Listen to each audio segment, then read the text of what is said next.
हमारी मौजूदगी बस्ती जिला के परशुरामपुर ब्लॉक के अंतर्गत चनगावा गांव के एक लाल ने कमाल किया है। नीट का पेपर क्वालिफाई किए हैं, जो कि प्रदेश में नहीं पूरे देश में नाम रोशन किए हैं। आज हमारे साथ में मौजूद हैं। आप देख सकते हैं कि उनके साथ में तमाम ऐसे भाई हैं जो मौजूद हैं, गांव के हैं, कुछ यार हैं, कुछ मित्र हैं, आए हुए हैं। देख सकते हैं 1 2 3 4 5 केक आया हुआ है और बस खुशी के लिए आया हुआ है। अब ये तमाम लोग देख सकते हैं कि सबके चेहरों पे खुशी है और ये जानना चाहते हैं जितने भी लोग हमारे फॉलोअर्स लोग हैं कि नीट की क्वालिफाई जितने भी लोग करते हैं, सभी लोग की सपना है कि किस तरीके से तैयारियां होता है।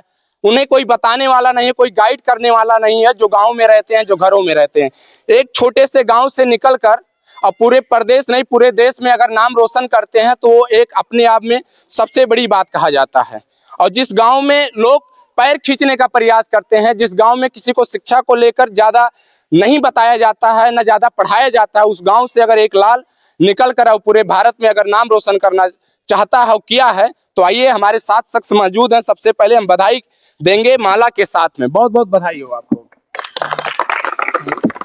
जानेंगे कि इनका गांव कहाँ है, नाम क्या है, और उसके साथ साथ में कितने रैंक पे आए हुए, कितना नंबर है, कितने साल की तैयारी था, क्या क्या संघर्ष था, कितने दिनों के पहले से मनोकामना था कि हम नीट में ही क्वालिफाई करेंगे।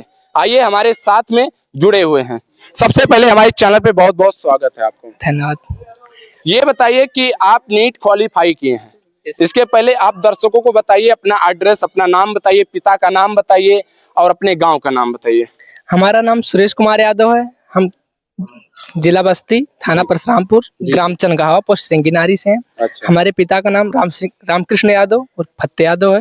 अच्छा। सबसे पहले आप बताइए कि ये तैयारी और संघर्ष की लड़ाई कब से चल रहा था? ये अगर तैयारी की बात की जाए तो मतलब हम कानपुर जाकर तैयारी तो 3 साल से की, लेकिन इसके पीछे अपना पहले की बात है। पहला का सभी का सब विचार होता है, सबका सोच होता है। वो पहले से था, लेकिन तैयारी तो फिलहाल 3 साल हम कहाँ का देश से की है। तो आप जब कानपुर गए तो वहाँ पे आप ऑनलाइन क्लास लिए कि ऑफलाइन क्लास लिए कि खुद वहाँ लाइब्रेरी ज्वाइन करके पढ़े, किस तरीके से? क्योंकि लोग जानना चाहते हैं, जो बच्चे आज 10 में हैं, जो बच्चे 12 में हैं, या जो बच्चे आगे की तैयारी करना चाहते हैं, वो जानना चाहते हैं। क्योंकि आपने क्वालिफाई कर लिया नीट, अब आप MBBS में चयनित हो गए हैं, तो आप बताइए कि किस तरीके से आपने कोचिंग को और इस पेपर को क्वालिफाई किए हैं। हम कानपुर में जाकर एक कोचिंग RS इंस्टीट्यूट है, उसी को ज्वाइन किए और हम ऑफलाइन ज्वाइन किए थे। अच्छा। और 3 साल पढ़े, 3 साल ही ऑफलाइन पढ़े, उसी कोचिंग से पढ़े हमने। वहाँ पर और कोई दूसरी कोचिंग या कोचिंग चेंज किया, ना टीचर्स चेंज की। हम 3 साल अपन वहीं पर दिए और ऑफलाइन ही दिए हैं। कोचिंग का फीस क्या था महीने का? अब देखिए, फीस ये स्टूडेंट के हिसाब से भी वेरी करता है। जैसे हम जो रिपीटर्स होते हैं उनके लिए अलग स्टूडेंट होता है, जिसका जिससे रैंक किसी का थोड़े नंबर से बच रहा है तो उसका अलग फीस होता है। कुछ लोग के दिमाग में बच्चों को ये चलता है कि अगर हम नीट की तैयारी करेंगे, वो भी बाहर निकलेंगे तो शायद लाखों रुपए का पैकेज देना पड़ता है कोचिंग में। नहीं। तो वो जानना चाहते हैं आपके ही हम जुबान से कि कितने रुपया महीने लगते थे कि आपको एक साथ पैकेज देना पड़ता, क्योंकि 3 साल तक आपने ऑफलाइन कोचिंग का तैयारी किए हैं, तो वही जानना चाहते हैं। हम ये बता देना चाहते हैं, ऐसी कोई बात नहीं कि मतलब लाखों का पैकेज दिया है। ऐसी कोचिंगें हैं जहाँ पर लाखों का पैकेज किया, ऐसा शहर भी है, लेकिन हम जिसके पास जैसा व्यवस्था उस हिसाब से करें ना। जी। आप छोटी कोचिंग ज्वाइन करिए, आप अपना मेहनत कीजिए, ऑनलाइन पढ़िए, ऑफलाइन पढ़िए, आप उसी तरह से कोचिंग ज्वाइन करिए। बड़ी कोचिंग से ना ज्वाइन कीजिए। अच्छा। हाँ, तो ये कितना सत्य है कि अगर हम कोटा जाएं, इलाहाबाद जाएं या और कहीं अन्य स्टेट में और जिले में जाके बढ़िया कोचिंग में ज्वाइनिंग करेंगे, तभी हम नीट क्वालिफाई कर सकते हैं?